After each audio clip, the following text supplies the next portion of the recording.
Okay. Hello, good morning, American time, and good afternoon or good evening for Malaysian time. This is Arya Wood here. We're going to launch for the next 1 hour a live video sharing sessions. And before that, um, uh, thank you for Anjit Zaki, Farah, and Sarah from the Proofreaders United that invited me to share my journey. I do really appreciate the moment because I just love to share and to support the fellows in this group to this thesis. This is a really good group that um, I wish I had it when I started my PhD um, several years ago. So here is 8 a.m. here in the United States, where I stay, and it's winter time. Okay, let's just start it about my PhD journey. So when I started my PhD, I started with my optimism. So that's the least thing that we need to have when we start a PhD, because the journey will be a long journey and will be a hard journey, and there's going to be a lot of obstacles that we didn't know we're going to face before we started.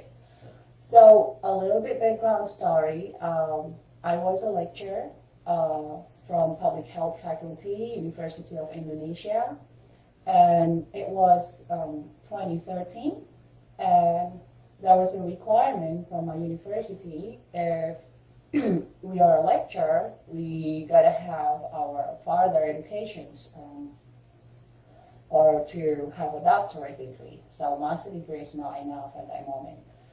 Well, now too. So then I chose UKM, I'm sorry, National University of Malaysia, University Kebangsaan Malaysia, because at that time I aim a common health, a Commonwealth University. So, story short, I got accepted. I wrote my proposal, and then I had an audience with my professors, with my supervisors, and I got accepted, and then I started. I choose the field of study that is familiar with me, which also a mix of public health area and communications. Yeah, because that's going to be something that helping you a lot when you choose a field that is your part of your patients or is the field that you're familiar with. So at that moment, I was interested to do the research on media health literacy, which it was a little bit has a little bit problem at that moment, because the term of media health literacy itself was not as familiar as 5 or 6 years, which is nowadays. But then that's also my plus point, because in Southeast Asia, that term, well, I can claim that term in Southeast Asia, especially in Indonesia and Malaysia, was started from my thesis on my pilot project. Meanwhile, in the Western world, media health literacy term has been known since 2016 or 2017. I got that original idea, which it was blowing my supervisor's mind at the moment, but then you just keep with your field of study and your optimism of your study. That's going to help you a lot to prove yourself that you are merit the PhD. Okay, so, but then the PhD is not an easy journey. When I started, I was still single, and I was still highly motivated to fulfill the life. But then it was a little bit harder, because back there in Indonesia, when I started, I already I was ahead of the study in my faculty, so the study program in my faculty. So within that job, I had already my assistants helping me. Yeah, I have my assistants, I have my colleagues, I have everyone helping me to do my job. But when I relocated to Malaysia, it was totally different new thing. I had a different new situations, and when I came to university, instead of doing my job as a lecturer, I was just a student. And no matter what, you're a PhD candidate or a PhD student. When you are a student, you are a student. So there's nothing, there's no that kind of feeling where, and that was hard too. And this is also a lesson learned for we all. Yes, when we started a PhD, it sounds glamorous, it sounds elegant, and it sounds exclusive. You're a PhD candidate, you are a doctor candidate. But within the journey, actually, you're just a student. You're just a normal student. I was a normal student. I went to library, I talked to the lecturer. That was everything normal. There's no one thinking that you're doing something special, because apparently PhD students are everywhere in your university. That one of the factors that also contribute to to anxiety when you realize that you are just a student doing your PhD and you're no longer in the job that you are doing now. Okay, what I did was I started to realize, and then I just focused to my study, and I built my routine. So at that moment, my routine that I built was sitting in the library, because I didn't have in our faculty we didn't have a special room unless you are a research assistant. I applied to be a research assistant in the first semester, but because I didn't have any published article yet, so they didn't accept me. It was 2014. So I just need to go to the library and sit in the library for hours and hours. So I wake up in the morning after I pray in the morning, and then I had my little breakfast. I went to a library and just sit. At some point, sometimes I felt bored. To be honest, it was super bored when, no one, you didn't talk to anyone, you just do your writing, you just do your reading. No one even cares about your research, it's just about you. But one thing also, when I started my PhD, I asked blessing from my mom, and my mom, she was a really, she supported me a lot. So when I felt bored, I just remember that my mom really wanted to see me holding the doctorate degree. So let's just do it. If I got bored at that moment of writing and reading, what I did was I went outside the library and have a little talk, but you're going to be really careful with this, because sometimes when you see some other friends, and sometimes your focus is going to change. So I had to talk only for like 10 minutes, grab a coffee. If some of you are UKM students, you know in the PTSL library, they have like a coffee vending machine. So just grab a coffee or grab a drink and chit-chatting and say hi to another students, which is gonna help you. You never know that you need help when you need help. So some of the students that I met in the library, they helped me when I had difficulties on finding which analysis, because some of them are from statistics department and some of them are from any other majors that related and come across to my research.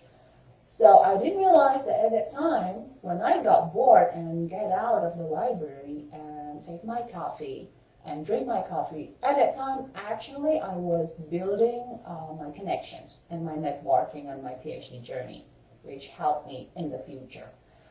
And also, there is another challenge when I think I had my proposal workshop, proposal defense, we call it proposal defense, on the third semester, because that's a prerequisite. So I had a proposal defense in the third semester, I think it was 2014. It was smooth, and my supervisors and the internal examiner, they agreed to what am I going to do with my research. I had no problem with that. But the problem came from the Malaysia government itself. So I don't know if you remembered in Malaysia 2015, that's when it started, the tax thing. I forgot the name of the, the government started to raise a higher tax than normally. So it affected a lot of international students' life, including me. So most of Indonesian students, we came to Malaysia, we're doing the study with scholarship and without scholarship. I had a scholarship in the first year, but then because the money was not enough, so I did renounce my scholarship because of Indonesia's government. They had several requirements after you had the scholarship, and you just need to go back to Indonesia and have like 3N+1 for you to work in your university or in your country, and you cannot make any deal. So I don't like that. I don't like that idea. So what I did was I started to earn my own money in my university, working as a research assistant. And I didn't have no problem until the government, I think the Prime Minister Najib at that time, because there was a little bit chaotic situations in 2015 because of that new tax implementations. So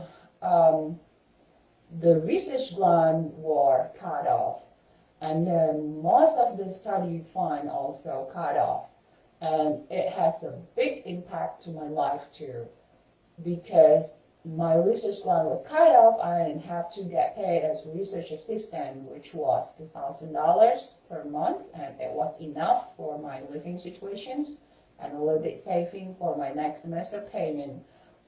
I already got my proposal defense, and then I just need to find out how to make this work.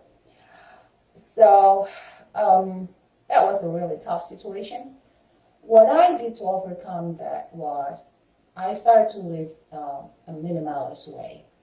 So I found this term of minimalist somehow from Western world, where usually for us women, whenever we go with a green bag for usually, then you're gonna have a green shoes, or you're gonna mix match your appearance.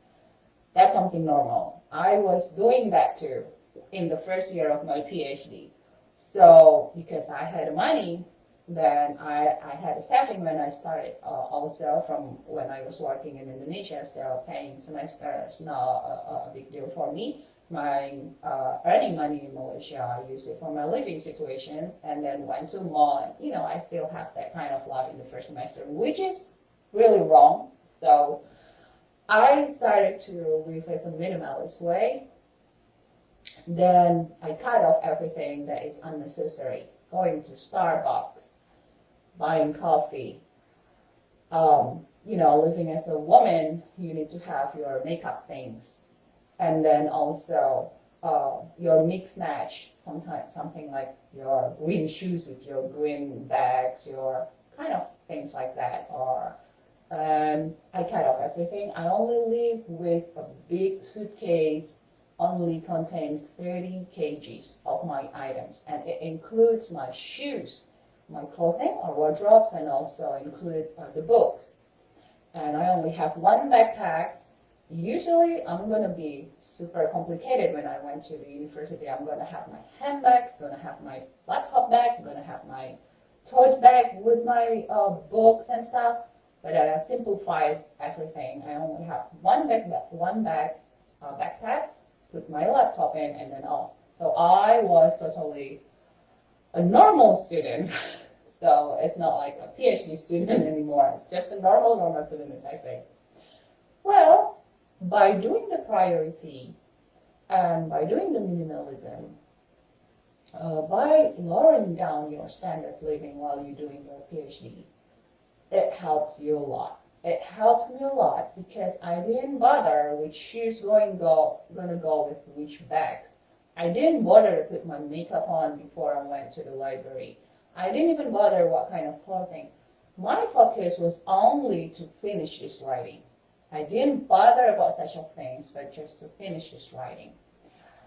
And then that's the act one that I did in my first. Then the act two that I did to survive my journey, I became to have a new normal.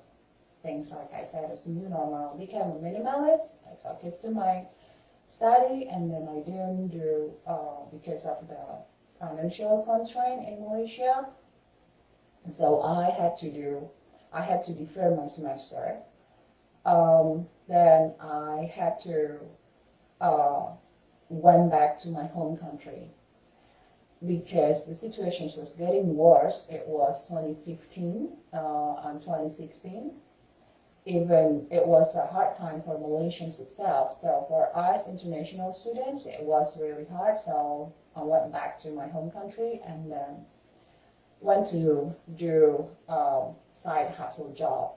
So I went back to my university. I work as a lecturer, but at this time, because I took a leave as a student, so they didn't really put me as a full-timer lecturer. So they put me as a part-timer job, as a part-timer lecturer, which also it makes me having more time to collect more money to start the new semester. Then I started my new semester after I did a side hustle job. I remember I teach in 2 different universities and several subjects, and I started to teach in one of the English course in Jakarta at that time. It was a really good earning too for me to start. But it giving stress, and it gives a pause to my study, because when you do a lot of job, you are tired at the end of the week. You are thinking that I was thinking that I could do my writing during the weekend and then work during the days. It's not going to happen. It will never happen, because in the weekend, only thing you want is only to sleep, other than you have a really good determinations. In the first 3 or 4 months, what I did, I started to manage my career. I reduced some of my job until I earn a lot of, enough money to pay for the next semester. Then after that, I went back to Malaysia when I'm done with when Malaysia's economy become normal again. I went back to Malaysia and started again my journey. Here now I started completely, as I said, as a new life. I didn't even bother about the appearance and anything other than to finish my study. So I worked really hard. I rent a room. It's a small, we call it bilik in Malaysia. So I rent a bilik in library. In PTSL library, there was some of the room to rent on the basement level. I think in the third floor. I guess, yeah. Then it's only for like 10 ringgits per month or 8 ringgits. It's really affordable. I went to be solitary because when I went back to Indonesia, earning some money, I did collected my data too, my primary data, running the questionnaire, 500 something respondents. So when I came back to Malaysia, I already have a raw data to analyze with my statistic. I was using the PLSM analysis. So I need to sit spending a lot of hours in the library in my room. I have the urge to rent a room, special room in the library because I had a lot of data that I need to analyze, so I cannot carry it in my backpack.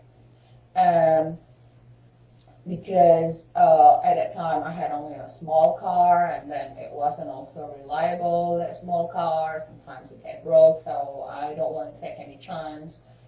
So I just put all of my stuff in that room. So I just came mobile every so often, going to library. Uh, that's really helpful too.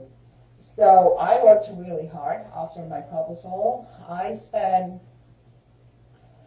I think, from 8 a.m. up to the library closed. Library closed sometimes at 7 or 8 p.m. So I just sat there the whole day.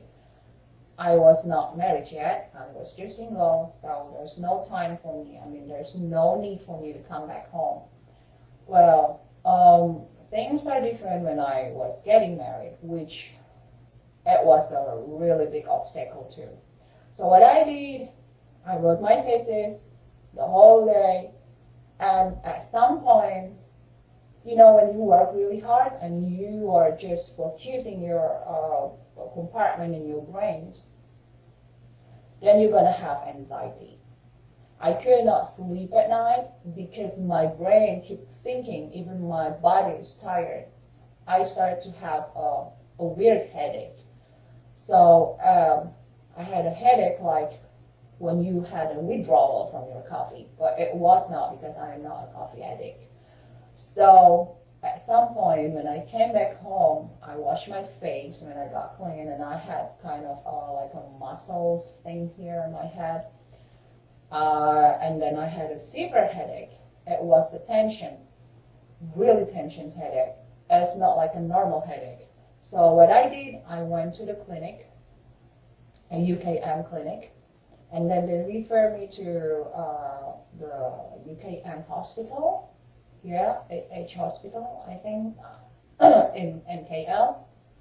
And then they ran some tests to me, and they ran some tests, and then they said that I got to be really careful because they had a term of it because I worked really hard, so it implied to my brain and my nerves. And I could not sleep, so I just stay awake. I cannot wait for the next day to go back to the library to start my writing. When I came back at home, I started my reading. It was not a good routine. So my doctor said that I need to take a break. I was really mad to my doctor. I said, there's no way for me to take a break because I am financing my PhD by myself. I don't have scholar, I don't have any financial support, so I need to get this done as soon as possible. And I wanted to get a GOT because that's what students want. Every student wants to have a GOT. Which in my journey I learned is not that GOT that you need to have, but also what you have or what you've been doing in your PhD. One thing that I need to mention here, during my lowest situations of doing my PhD, my parents knew about my headache thing. Then they start to say, maybe you start to return back to Indonesia, just do another study in some other years. But I was saying if I couldn't finish it now, I would never finish it, even in whatever time, in whatever life that I'm going to be in. So I just got to finish it. I just got to be patient, to take a break. Sometimes you just need to take a break for a while, just to contemplate of what you've been doing, and then take another step. So what I did was I applied to one of the fellowship in Switzerland. So then I applied. When I applied that, it was last minute. I wasn't thinking that I'm going to get accepted because it was last minute. The application closed in the next day, and I applied right in the evening before the applications closed. And then soon after, a few weeks after, I got a good news that I am accepted in fellowship in University of Geneva, Foundation Boisters in Switzerland at 2015 when I took different semester. This time, I took different semester because I had a headache. So I had a really severe headache. I need to take a break from my study. So it was really quite a moment. So I took the chance because my doctor said you need to break from your routine to that kind of hard routine. I know we need to build a routine, but the routine when you just focus to study, you don't even bother to do anything else, that's not a good one. So what I did, because I got accepted on my fellowship, I went to Switzerland, and it helped me a lot to expand my horizon. So what I did do exactly was wrong. The GOT things that I always aimed at make me sick was not worthy. What worthy was the thing that you do in your PhD. So my advice is for you all here now, whenever you have started to have a headache, started to get bored, started to get anxiety, find something, some other activities that will support your PhD when you graduated. Now I can tell people that, oh yeah, I took development for 1 year, but in the same time I got accepted and I went to Switzerland to do my fellowship. And that's something silver lining in my situation. So it's a blessing in disguise in my situation. Okay, because I know I'm not going to get that GOT thing, so I kind of a little bit slow down, and then I start to do any other things. I start to do my publish any other articles, and then write another different books, and doing all kind of volunteer works to support my PhD. Well, for you all here that you need to graduate on time, it's something good for you to achieve. It's something good for you to pursue. But please, your health is the most important thing. When you start to feel anxious, when you start to feel stressed and depressed and down, just slow down a little bit, take a deep breath, then you can start when you feel better. No need to push it. Like what I did after my proposal, it was 2016, because the impact was really bad. My doctor said if I did this routine and I didn't take a break, then I'm probably going to have a nerve stroke. And it's something common for PhD students. Some of our colleagues in university, they couldn't finish their PhD because of that thing too. So, everything's going to be done in the exact time. So, when I did my fellowship, it was a beautiful story. I think I'm going to share it some other time because it's going to take a lot of sessions too. But here, when I came back to Malaysia, I was a totally newborn person with different horizon. I wasn't not thinking that I'm going to finish this PhD real quick, got my GOT things, and then go back to work. No. Now my career aim or goal now is to go abroad, to be internationally acknowledged.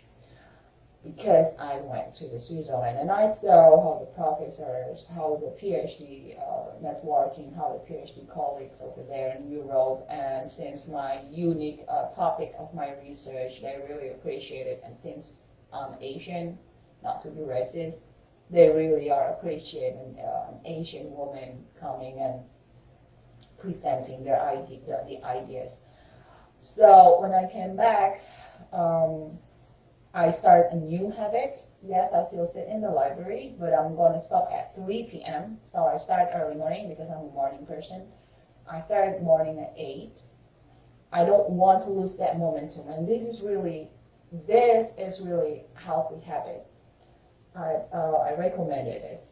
So after you pray in the morning, take a small breakfast. Want to sit in your, well, now it's COVID, you cannot go to library. You need to have an office or a quiet moment or some kind of spot in your home to sit with a comfortable chair, of course, support your lumbar.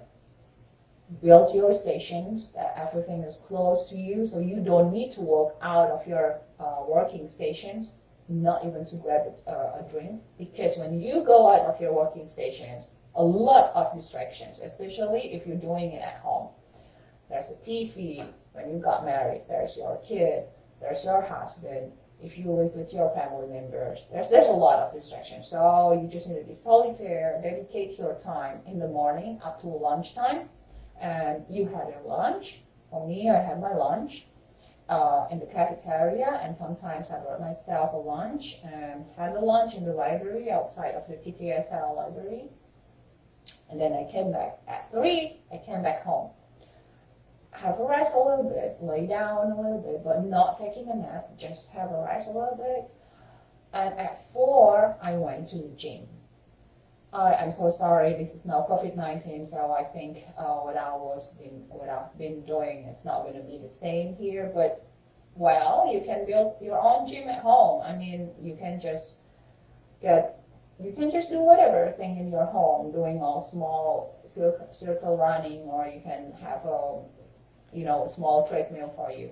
So the physical activities in the afternoon really help you a lot to rest your body and your brain. So at night, you can go to sleep really good. You're not wandering around until 2 a.m. and then wake up at 5 or 6 a.m. the next morning. When I spent 2 until 3 hours at the gym, just do the yoga.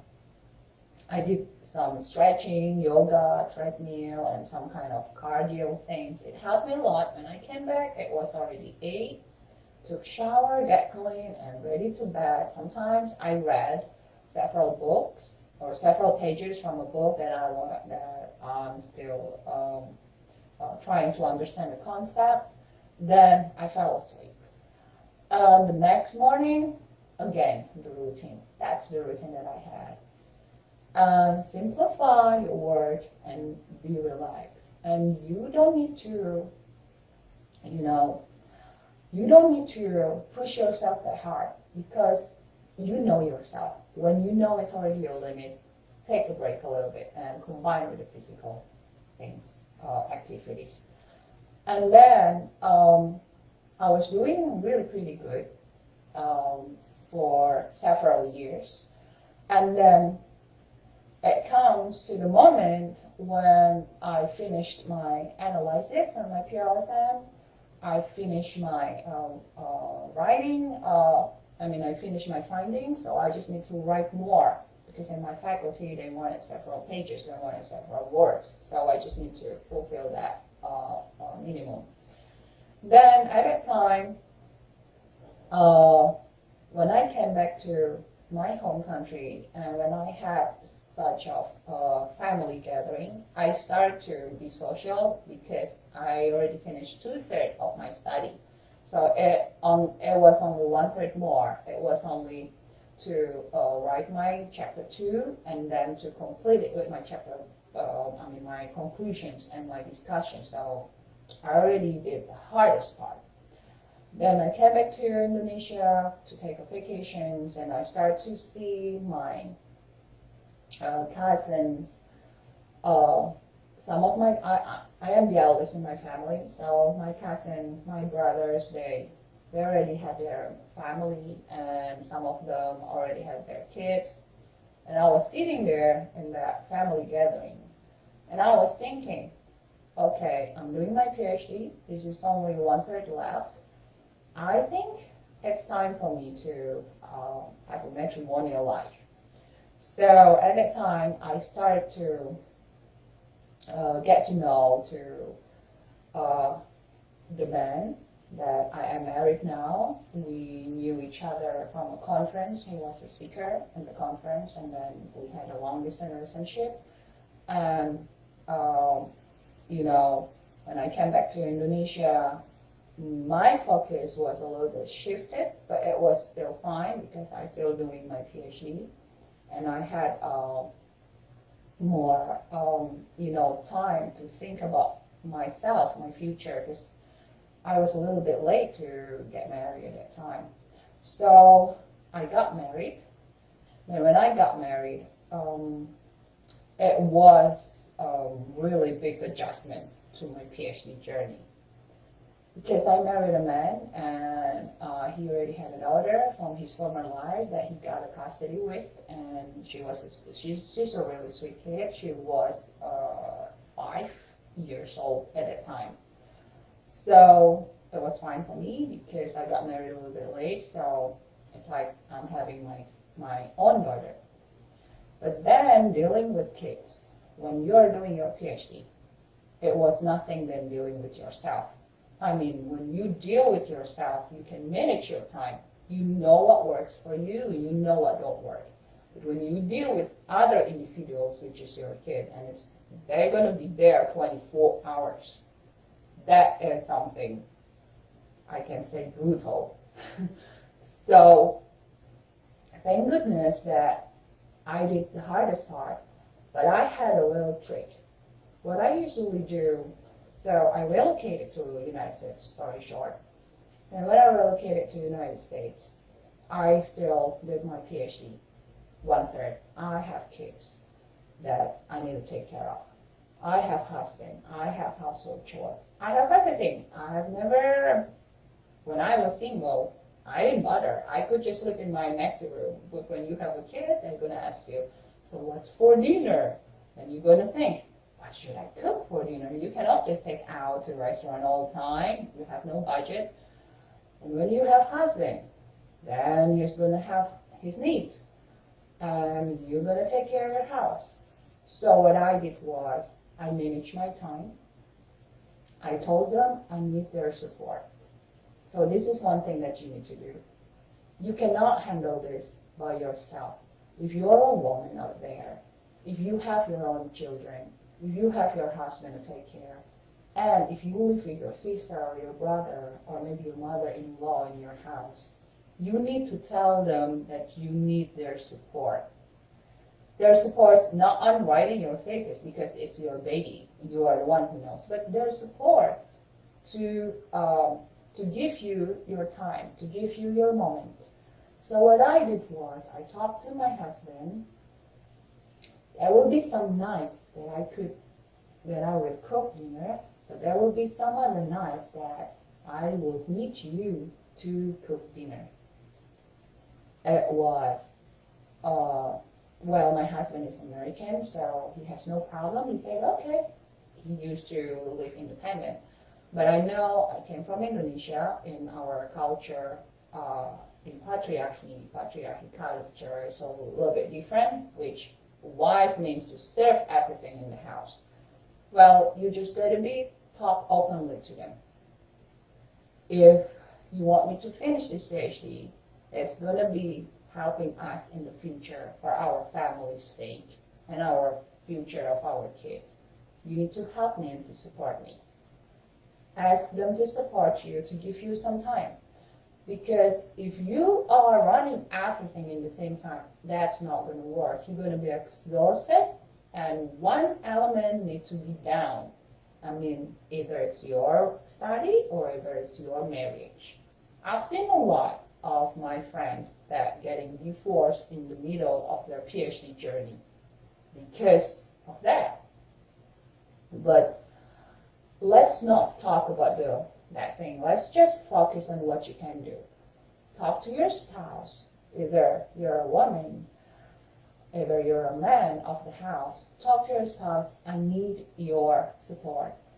So there will be a time that I cook dinner, and there will be a time when my husband cooked dinner. And it's not a shame because your husband is supporting you for your PhD. When it's the time for you to graduate and get a better future, then it's going to be a better future for him and the family too. I think that's the bottom line of marriage. You helping each other, and then also the laundry things. Yes, we are using machine, but to piling the laundry, to folding it, to iron some of the stuff. So what I did was, I did my laundry and my kids' laundry. So my husband doing his own laundry. And then at some point, I think my husband saw how busy I am, and he started to help the kids' laundry too. So yeah, your spouse is going to play a major role helping you in the household chores when you are doing your writing. And you need to have commitment with him. You need to have an open talk with him. And also with the kids, what I talk to my kid. I had a trick for you to have when you have a kid, especially during this COVID. So whenever in the morning, because I didn't go to work, I don't have work to do. I just stay at home mom. With my husband goes to work, and my kid sometimes she went to work when I went here. It was before COVID, but during the COVID-19, she's doing the virtual, the online school every day. So what I've been doing is when she asked me to play with her, I spend some time with her. So here's the thing with kids. When they demand attentions from you as their parents, they're not going to stop until you give it. So, for example, when you start your typing, and then your kid comes to you, and then she's going to say, "Oh, mommy, let's play with me. Let's play these toys, these dolls." Then you're going to be, "Oh, mommy's kind of busy now. Can't we just play later on?" And she'll be, "Okay." 2 minutes after that, you start to think and focus again on your writing. She's going to come back. "Oh, but you know what? Can you play with me with this, whatever, another toys or another dolls or another game board?" Then you're going to be a little bit snapped. "Well, am I not telling you that I'm busy? Can you see that I'm bored?" Then it's not going to be good. The kid's going to be crying a lot, and you're going to have the guilty feeling, and your work, your writing, not going to be finished. Then you focus on everything, then your husband going to be mad at you and everything. That's just a chaos. What I did was, I was trying to dedicate a little bit time so I can get more. So when she came, I started my work, I talked to her, "Do you need me to help you with anything?" Well, my kid was 7, so she's a little bit independent. It's going to be a different story when they are under 5 years old. Then she's going to start, "Oh, I think I need you to set up my computer," because she's doing the online school. "To set up the computer and this and that." Dedicate your time. Moms, dedicate your time. It's only 5 or 10 minutes, but it's worth it. Give them the time for them to do their schoolwork. Tell them, you're doing your school, I'm doing my school too. If you have questions about your school, can you wait until I come to your room or until I come to your computer? And she will say, "Okay." So she's not going to come to you in whatever time. Then what I did before it was COVID-19, when the kid is still going to school, at some point they had a break and they don't have school to do at their home. So they wanted me to play with them. I cannot play. I need to finish my work. So what I did is, hey, I gave her a lab desk, like a computer lab desk, for her to sit next to my office. And then we are playing a role model that I am the boss, or I am the doctor, and she is the nurse, or she is the secretary, and this is your table, and you can just sit here with your table, and you can just give her, at that time she was 6 or 7 years old, it was great, so I gave her a coloring book with crayons. So here is your work, and here is your anything. The important thing with kids, if you facilitate them, and they are thinking that they are included in your activity, then it's going to save.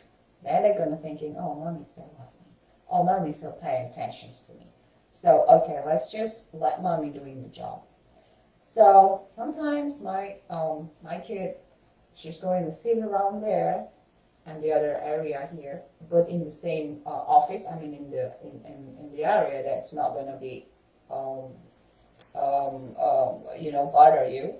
Then she sits there. Then after that, she's going to be busy with her drawing or with her toys or anything, chattering. And then I am here thinking with my headset. That's one more important tools that you need to have. And I didn't listen to any music, but just to keep me focused. My kid was over there.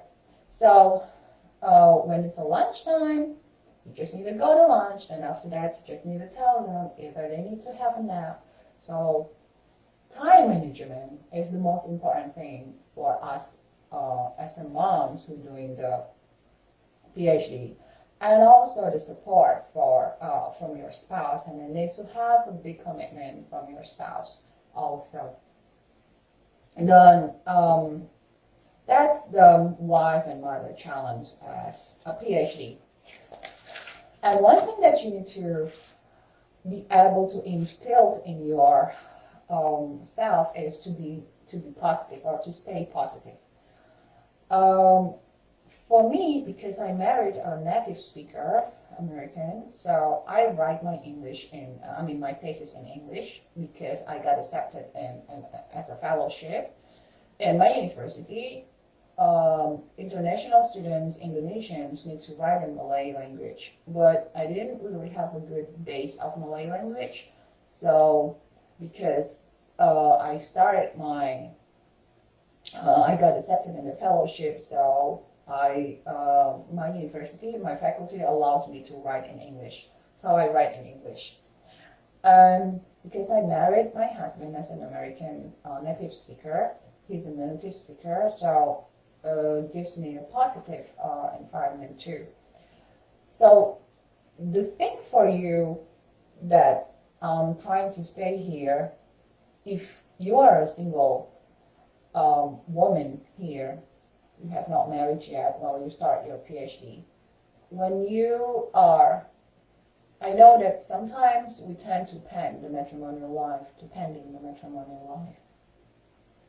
But at some point, as a woman, you have your biological clock, so you cannot pending until such of age. My advice is whenever you want to marry someone, please marry someone that's supportive to your PhD. I've seen a lot of my colleagues when they married their husband and they have their life as a wife, and they have everything, and then they quit their PhD in the middle of their journey, no matter what. So marry someone supportive. If you already are in a marriage, have a talk to your spouse. I think when you start to do your PhD, you already had a talk with them. Then make a commitment, and also with the children that you have, you just need to facilitate them with the time that you need, that you have, with the tensions that you need. Allocate some little bit timing when they want it, and after that, they're going to be good. Do not just shove them, tell them to, let's just go watch TV or watch your show, give them tablets. That's not going to be good to your kids also. Your development of your kid. And that's what we don't want also for our kids, too much screen time. So allocate some time and spend quality time with your kids. So when she asks to play with you, play for 5 or 10 minutes in the middle of your work. And then after that, you tell her, okay, I already done playing with you, and it's already 10 minutes we played. Now I need to go to do my work. And you can still stay here if you want, or if you want to go to your room, you can go to your room. Then she will be, oh, I'm done playing with you. I will go to my room, play with my other toys. And she will go to play to different room. And do not also snap at them or get mad at them all the time they want your attentions. because that's not going to be a good, it's going to be a trauma memory with them. They're going to remember when mom is doing the work, it means no time for me. It means that I don't get to get along with mommy. So don't give that image of you are as a career woman, because if you have a boy or a son, then it's going to impact their decisions in the long future. Well, I'm not going to marry a woman who works, because my mom, when she works, she's so busy, she doesn't even take care of me, she doesn't even bother, she doesn't even care about me. Then that's gonna be instilled in the back of their head, and when they grow up, they have that image. But have a talk with your kid. Believe it or not, children nowadays is different than when we were children. When we were a kid, have a talk. Hey, mommy now going back to school. You're at your school too, right? Yes. Okay, now I'm going back to school, and you know how hard it is in the school. I need to do this, I need to do that.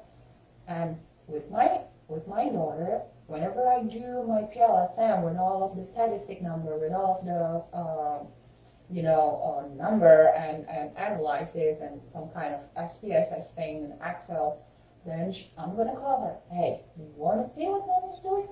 Then okay. Then she's gonna come here and she sees, oh, what's that? Yes, this is what mom used to be doing. You gotta show them. You gotta show your kid so they know you're not only facing a dead screen over there, ignoring them, but they know you have something important here in your screen. So what I did was, here is what mommy doing. So you know what it's called? It calls statistic. This is what I do. This is what I write. This is my job now as a student. Then one of the comments that I still remember from my daughter is, it seems hard. I don't understand this. So is it a multiplications or what? Because she's just second grade. So no, this is not like multiplications or divisions or anything. This is something different. Then talk to your kid about it. Be open. And then spend quality time with them. They're going to understand that you have something big here. And then they're going to feel that they're getting involved in your big thing in your life. So thanks God that she understands. So it's only for the first year. The second year, whenever she sees me start to sit, she's only gonna get to my office and she'll say, oh, mommy is doing the number things. Mommy is doing that. The statistic things. She call it the number things. Okay, I'm going to come back here later when you're done. She understands already, because you just need to involve them. You just need to show them. Yeah, that's what I did. I think that's the 3 acts that I've been doing for my PhD journey. And finally, I finished my thesis, despite of all of the obstacles and all of the problems, also the temptations as a mom, and relocating to a very different country here with different situations. But one thing that you need to have is your patience. So if the PhD is your patience, no matter what, you're just gonna bounce back to your PhD and finish your writing. Okay. I think that's going to be some of my sharing. Well, we still have some more times here, 7 minutes. I have several questions from the audience. I'm trying my best to answer it. Number 1 is, what do you do when you feel alone in this PhD journey and thinking of quitting? Well, as I said in the first act, I was finding my support. Find your support when you feel like you quit and when you feel like you're bored. When I was bored in the library, I went out of the library, I found my support. I talked to several colleagues, which is now, I had some plan, and that colleague is going to help me. And when I have problem with analysis, when I have a statistic analysis problem, I had a friend and I have a colleague to talk with. So find support in your faculty.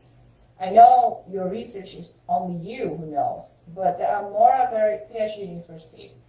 If now during the COVID-19 you cannot find physically person-in-person support, there is a group support, like this group support when we are now talking as a platform, Tuli's thesis group, and also another group support. There are a lot out there in the Facebook. Use that group support and say whatever you need to say to ask for help. So it's no longer a journey that is bored and tempted to quit. Okay, number 2, how do you manage your time and balance in between your study, family, hobby?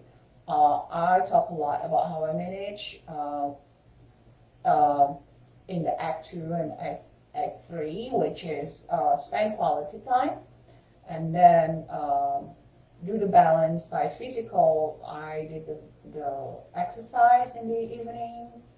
If you can do every 2 days, and you can do every day, and when I did it every day, only for 1 or 2 hours every day, and it helped me a lot. It helped my sleeping pattern really good at night, and the next morning when I wake up, I already be refreshed. And how do you overcome the feeling of guilt when you think that you are neglecting your children? Oh, yeah, that's also what I say. Spend quality time to them. Make them involved in your working. Make them think that they are involved in your work. And so show them what you do. Tell them what is the hardship of what you're doing. Why you want them to understand what they're doing in a good way. So don't snap or don't get mad at them. Don't say something in a harsh tone to them. So they understand that their contributions is needed to your study. Okay. Some of the questions are already answered. This is another question. Do you have any tips on how to start writing? I don't have any special tips.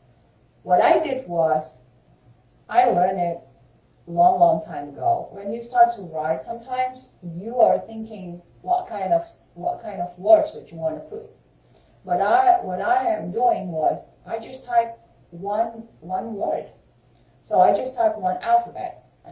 So for example, in the morning when you start, open your laptop and your words. You don't know what you're going to start in a new paragraph. Just type a random. For example, W. Then after you start W, then you're going to say, what is word that starts with W? Then, okay, it will be while, it will be when, it will be working, it will be what kind of words? And then you start with that word. For me, sometimes I start with T. Then T, there will be therefore, thus, or whatever. Then you just, when you find one word, then you can already start the whole statement. When the study found about blah, blah, blah, then you start it.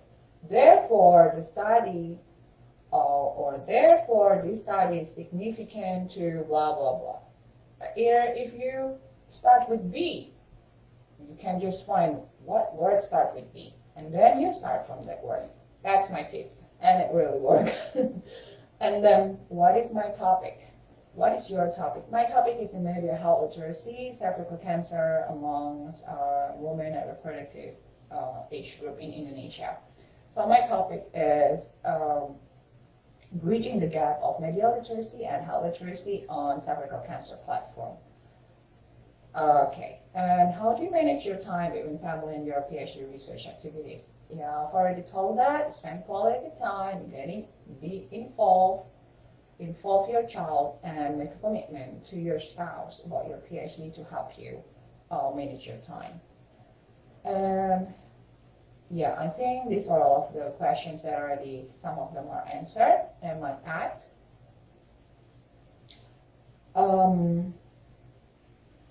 How to balance between PhD and SMOM? Do you start writing only after kids sleep? No. When kids sleep, I sleep too. I only start writing in the morning. In the morning, I made her a simple breakfast, and then I sent her to school when it was no COVID. When it's COVID, I help her with the computer technicality or online school, and then I went to my office and started my working and had my lunch and went in the middle of because she's going to be busy with her school too. And in the middle of the playing sessions, I'm going to dedicate, spend quality time, 5 or 10 minutes, and then ask her understanding that I need to do my work again. Then it works. You just need to make them involved to your life, to your PhD. Okay, I think that is it for now.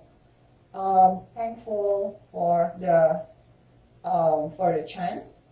For me, I do really wish, and I pray also, and I encourage you to keep writing and to balance your life also. Remember, GOT is not the only thing of you doing your PhD, but it's the balance and what you're doing during your PhD. I had a friend who got GOT only within 2.5 years, but he only comes up with the minimum requirements of getting a PhD merit. For me, yes, for some people it's good, but for me, I'd rather to have something else that I can tell. Like maybe you can develop your own company during your PhD journey because you see a chance, or you can do your fellowship, or there's a lot that you can do in the same time you focusing your PhD. Start the balance of your life and doing your PhD, and also keep paying attention to your children. Okay, thank you for today's sessions. And it's time for me to say goodbye, and I do really wish you the best and good luck for your PhD. Bye.